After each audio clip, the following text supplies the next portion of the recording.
Hey, welcome to Chris's Sports Podcast. I'm Chris, by the way. Let's see what's going on in sports. Texas A&M and Tennessee are playing in the College World Series Finals starting tonight. Both teams are going for their first national championship. They didn't play against each other during the SEC season, but Tennessee beat A&M in the SEC tournament. To get to the College World Series, A&M beat rival Texas in regionals, then Oregon in the Super Regionals. In the College World Series, they beat Kentucky and Florida. Aggies Wire said they are dealing with injuries heading into the final series. Now, Tennessee beat Southern Mississippi in the regionals and Evansville in Super Regionals. And in the College World Series, they beat North Carolina and Florida State. Both schools have won national championships in football. A&M's last and only national championship came in 1939, while Tennessee's last championship came in 1998. Tennessee won a last championship women's basketball came in 2008, and Texas A&M's last championship came in 2011. Of course, for years Tennessee was on the women's side was led by the legendary Pat Summitt. A&M also won a national championship in softball back in 1987. I was just finishing up my junior year of high school. I was watching the local NBC affiliate from Temple, and they were talking with A&M coach Jim Schlossnagle, and he mentioned the 12th man. Now, since it's baseball, shouldn't it be the 10th man? Just saying. The Astros won their series over the White Sox 2-1. They called up pitcher Jake Bloss from AA Corpus. He's going to make his debut tonight against the Orioles when the Astros open up a homestand. The Rangers snapped a 5-game losing streak when they beat the Mets on Wednesday night. The Royals come in for a 3-game series this weekend at Global Field. I've seen them play the Royals before. One game the Rangers won on a walk-off. That was at Arlington Stadium, I think back in 1984. Willie Mays inspired generations of players with his talent and exuberance. Mays, who passed away on Tuesday, was honored before the game between the Giants and the Cardinals at Rickwood Field in Birmingham. Mays played at Rickwood for the Birmingham Black Barons of the Negro Leagues. The players from the Negro Leagues were also honored, with some of those that are still alive at the game. The Cardinals won the game 6-5. The NBA draft is next week. The Houston Rockets have the 3rd pick, but there are reports of a possible trade between now and then.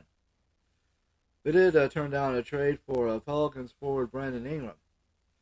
Two prospects for them are Donovan Clingan, center from UConn, and Reed Shepard, guard from Kentucky.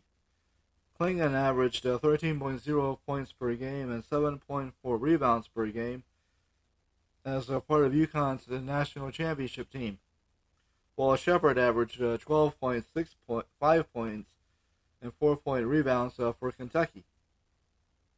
The Spurs have the 4th and 8th picks. I saw where Reggie Miller suggested the Spurs might be a good fit for Bronny James. Now, the Lakers just hired J.J. Redick as its new coach. Redick does a podcast with Bronny's dad, LeBron. And LeBron said he'd like to play with Bronny. The Mavericks, who just lost in the NBA Finals to the Boston Celtics, have the 58th pick in the draft. By the way, the Celtics had their championship parade today. I heard on the Dan Patrick show that the Mavericks GM is like an uncle to Bronny James. Dan talked about the Mavericks taking Bronny if the Lakers don't, and his dad joining him with the Mavs. He also brought up the fact that the Lakers were in kind of a rebuilding mode, although with them hiring Redick, of course, who has the podcast with LeBron, if they may go and take Bronny. I saw where a former Mavericks player, Raymond Felton, suggested the team should go after Paul George in free agency to make a big three with him, Luka Doncic, and Kyrie Irving. The Dallas Stars traded forward Ty Dellandrea to the Sharks for a draft pick. The Stanley Cup Finals continue tonight at Edmonton on ABC with Game 6. The Florida Panthers hope to wrap up the series with a win. They lead the series 3-2, while the Edmonton Oilers are hoping to force a Game 7. The Panthers are trying for the first Stanley Cup in franchise history, while the Oilers are going for their 6th Stanley Cup and their first since 1990. They're also trying to be the first NHL team from Canada to win the Cup since the 1992-1993 Montreal Canadiens. When I first heard of the NHL back in the mid-1980s, the Oilers, led by Wayne Gretzky, were one of their dominating franchises. The Cleveland Browns released defensive end Lonnie Phelps after he got arrested for DUI. He apparently drove his car into a restaurant. Sports Talk radio host Paul Feinbaum said he'd like to go to the game between Texas and Texas A&M this year. That was a report from Athlon Sports. The two schools renew their rivalry this year as Texas moves to the SEC.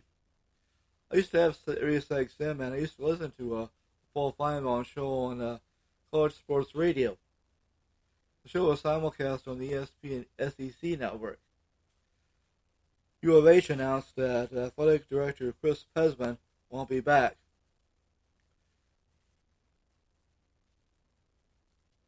Baylor announced that Coach Dave Aranda and some alumni will travel around Texas. They'll make stops in Houston, DFW, and San Antonio. It's a chance for fans to learn about the culture of excellence that they're developing at Baylor. They're talking about or thinking about a new football stadium at Rice in Houston. Rice Stadium opened in 1950, and it's pretty old. SMU is joining the ACC this year. Their first ACC game is on Saturday, September 28th, at home against Florida State.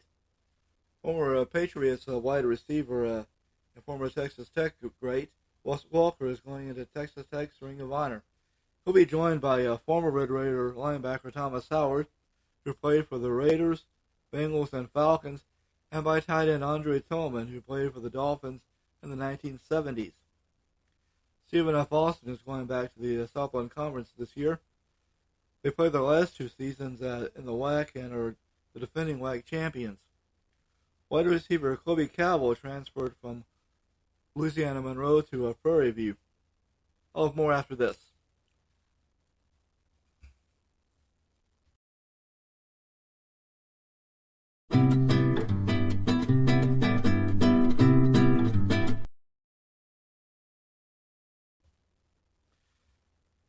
Earlier, I watched a replay of Super Bowl IX on the NFL Network. That was when the Steelers won their first Super Bowl.